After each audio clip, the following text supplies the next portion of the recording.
Be me, lead event planner at Aura Events, the most prestigious luxury wedding and corporate planning agency in Viridian Heights. Our reputation is built on flawless execution and an uncompromising commitment to quality.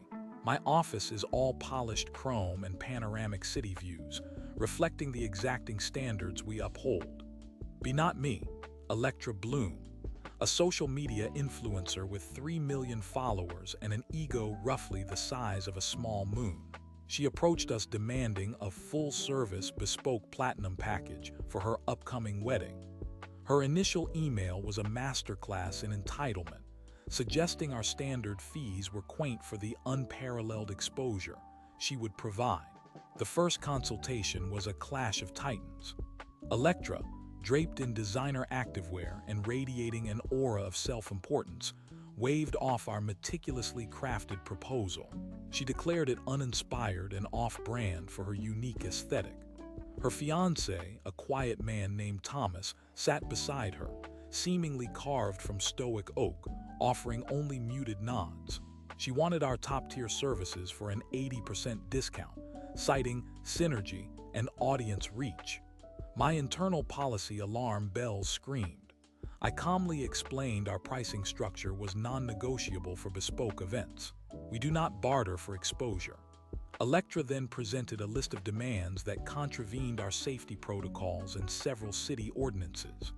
She insisted on hiring her cousin, a self-proclaimed audiovisual visionary with no insurance or verifiable portfolio, for all lighting and sound. This was a direct breach of our third-party vendor clause. I explained that our liability insurance would be voided if we used an unvetted vendor for critical infrastructure. Electra simply scoffed. "My followers expect authentic content," she declared, "not some corporate hack job." She threatened to take her business and her millions of followers elsewhere, implicitly promising a social media smear campaign. My director, a woman of steely resolve, intervened. She reluctantly agreed to allow Electra's cousin to assist our in-house team, but under strict supervision. We documented this concession in an addendum, signed by all parties. It was a small victory for Electra, a bitter pill for us. Weeks later, the venue was secured, the historic Grand Conservatory, renowned for its soaring glass ceilings and delicate, antique internal structures. Electra, however, had another vision. She wanted a dramatic, cascading floral installation.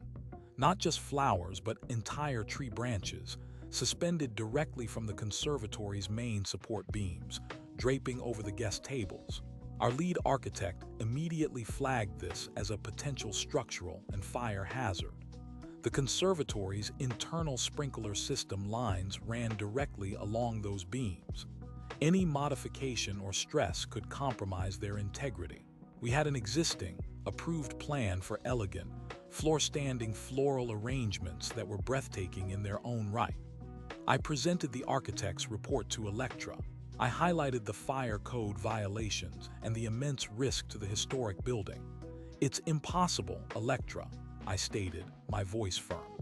"We cannot risk damaging the conservatory or endangering your guests." Electra's face contorted into a mask of pure fury. "Impossible?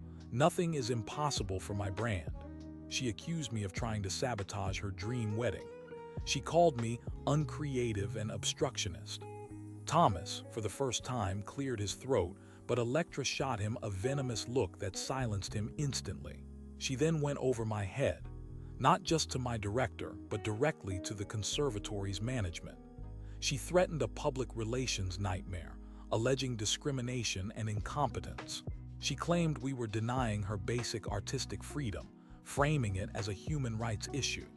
Her social media stories started subtly hinting at uncooperative vendors and soul-crushing bureaucracy. The conservatory, facing a media firestorm from Electra's followers, caved under pressure. They agreed to a limited, supervised structural modification for Electra's floral installation. This decision came with a hefty liability waiver, which Electra signed, barely glancing at the small print. This was the breaking point. Electra then came back to us, beaming with triumph. "See, Everything is possible with enough conviction.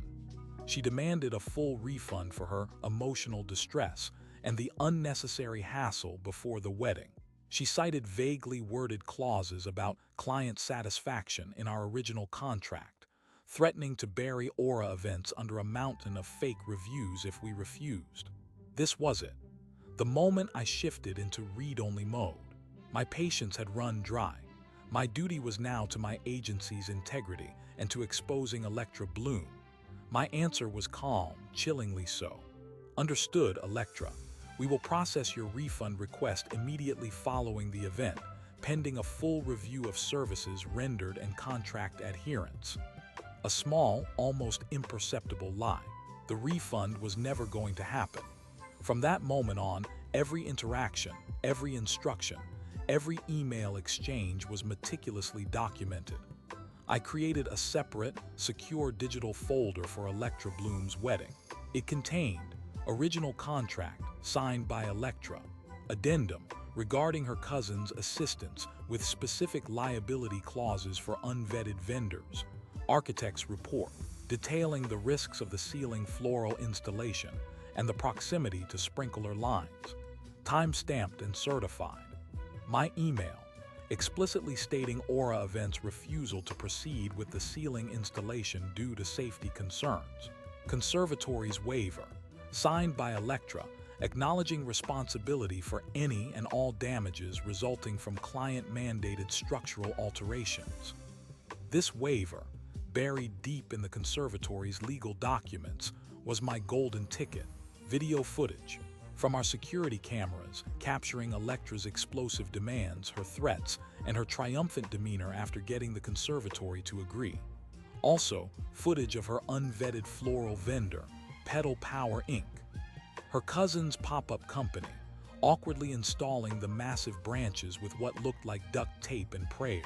I drafted a new, incredibly detailed internal memo, outlining every single instance of Electra's contractual breaches and safety violations, cross-referencing all documentation. I shared it only with my director and our in-house counsel, encrypting the file with maximum security. My counsel, a woman named Sarah, simply raised an eyebrow as she reviewed the file. "She's practically gift-wrapping a lawsuit for us," she observed, a grim smile playing on her lips. "This is textbook malicious compliance, my dear." 2 days before the wedding, I personally oversaw the final installation. Electra's cousin, under Electra's direct orders, had used an industrial staple gun to affix some of the heavier branches directly into the ceiling beams. My team had protested. I had simply instructed them to document every single staple, every makeshift anchor point, every structural strain. Time-stamped photos and videos were taken. The fire marshal had been called for a routine pre-event check. Electra had charmingly dismissed his concerns about the aesthetic as bureaucratic overreach.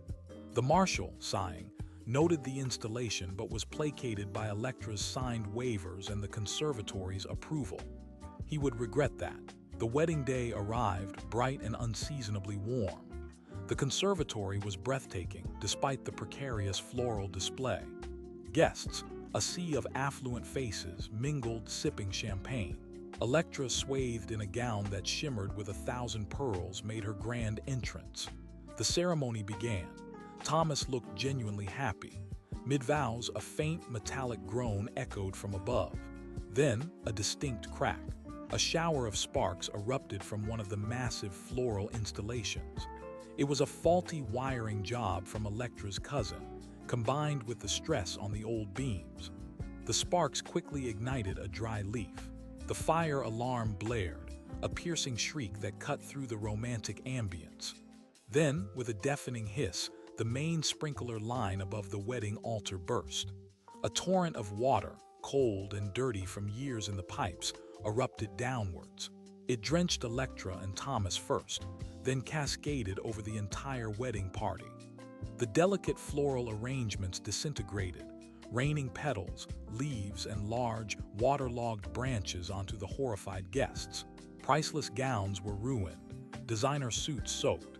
The carefully curated decor was instantly transformed into a soggy, splintered mess. Chaos erupted. Screams mixed with the blare of the alarm. Guests scrambled for the exits. Electra, her gown clinging to her like a second skin, her perfectly styled hair plastered to her face, shrieked. "My wedding, it's ruined. Aura Events, you incompetent fools. This is your fault." She pointed a trembling finger at me, water streaming down her face, mascara streaking her cheeks like war paint. "You did this." I walked calmly towards her, pulling a waterproof tablet from my bag. The screen glowed, displaying the date and time. "Electra," I said, my voice cutting through the din.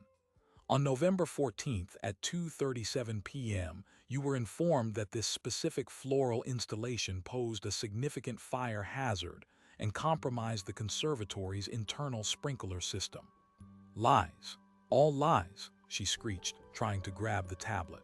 I sidestepped her.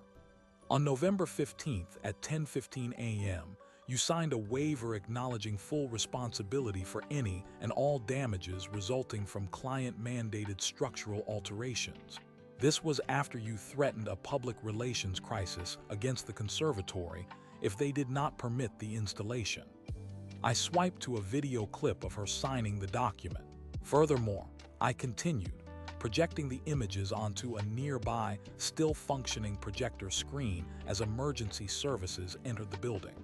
"Our camera footage from yesterday clearly shows your chosen vendor, Pedal Power Incorporated, using an industrial staple gun to affix branches directly into the main support beams, directly above a sprinkler line, against the explicit warnings of our team."